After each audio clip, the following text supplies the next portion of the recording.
श्री जगन्नाथ संस्कृत विश्वविद्यालय द्वारा परिचालित 2024 मसीहार उपशास्त्री नियमित और पूर्व नियमित परीक्षाफल मंगलवार दिन प्रकाश पाई। ए परीक्षार ओडिशार 22 जिले में मोट 166 संस्कृत महाविद्यालय परीक्षार्थी 126 परीक्षा केन्द्र में गत फेब्रुआरी 20 तारिख 28 तारिख पर्यंत परीक्षा देथिले। मोट 7540 जन परीक्षार्थी परीक्षा देथिबा बेले सेमानक मधुरु 6764 जन कृतकार्य होइछन्ति। मोट पास हार 89.83% रही। प्रथम श्रेणी में 1990 जन, द्वितीय श्रेणी में 4016 जन, तृतीय श्रेणी में 680 जन एवं कंपार्टमेंटाल 78 जन कृतकार्य होइछन्ति। असाधु उपाय अवलंबन जोगु 4 जनकर परीक्षा फल स्थगित रखा जाइछि। सेबळे अन्य कारणवशतः 7 जनकर परीक्षा फल स्थगित रखा जाइतवा परीक्षा नियंत्रक डॉक्टर बसंत कुमार मिश्र प्रकाश करछन्ति। सूचनायोग्य जे 2023 मसीह उपशास्त्री परीक्षा पाई 8355 जन फॉर्म पूरण करथिले। सेमानक मधुरु 781 जन परीक्षा देइ नथिले। मोट 7574 जन परीक्षा देइथिबा बेले सेमानक मधुरु 17 जनकर परीक्षा फल स्थगित रखा जाइथिला। 76 जनकर परीक्षा फल रद्द होइथिला। जने परीक्षार्थी असाधु उपाय अवलंबन करथिबारु तांको विरुद्ध कार्यानुष्ठान ग्रहण करा जाइथिला।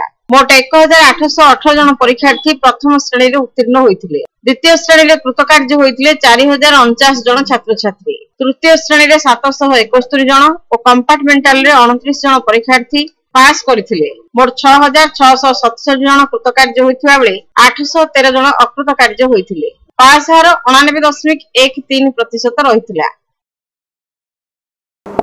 वर्तमान यही वर्ष उपशास्त्री रे हमर 7540 पिला परीक्षार्थी थिले।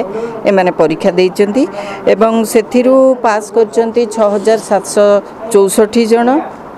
हमर रिजल्ट पास करिवार हार शतकड़ा 89.83। उपशास्त्री बा +2 2024 मसीहार परीक्षाफल प्रकाशित होईछि। ओडिशार 22 जिले में संस्कृत महाविद्यालय मान रही अछि। 22 जिलार 166 संस्कृत महाविद्यालय पिला माने परीक्षा देइथिले। 126 परीक्षा केन्द्र आमर व्यवस्था करा जायतिला विश्वविद्यालय पक्षरु। एहा 20/2/2024 तारिखरु 28/2/2024 तारिख मध्य अनुष्ठित होइतिला। या परे तांकर मूल्यांकन करागला। मूल्यांकन परे आज परीक्षाफल प्रकाशित होईछि। एथिरे समुदाय 7540 जन परीक्षार्थी परीक्षा देइथिबा बेले 6764 जन कृतकार्य होइछन्ति। अर्थात पास हार शतकड़ा 89.83 रही।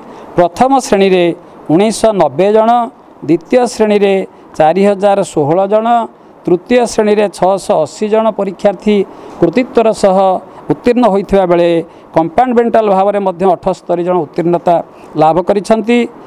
आउ किछि पिलांकर परीक्षा रिजल्ट विथाल्ड अछि।